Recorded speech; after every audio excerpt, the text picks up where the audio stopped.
আমার কথাই আপনার ভালো লাগে না, আপনার আচরণ আমার ভালো লাগে না, আপনার আমার স্টাইল ভালো লাগে না, কথার আন্দাজ ভালো লাগে না, বডি ল্যাঙ্গুয়েজ হাত পা নড়ে ভালো লাগে না, দ্রুত কথা বলি বা জোরে কথা বলি বা আস্তে কথা বলি ভালো লাগে না।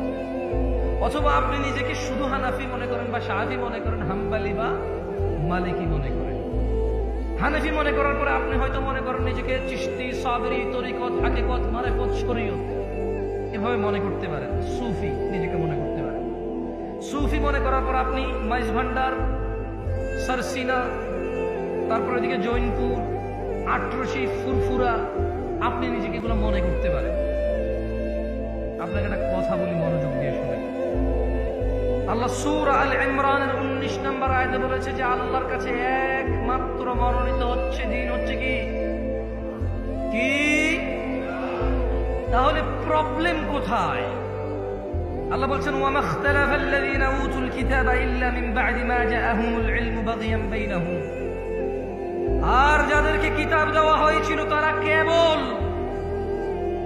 তারা শুধু নিজেদের বিদ্বেষবশত তাদের কাছে জ্ঞান আসার পরও তারা মতনৈক্য ঘটিয়েছিল।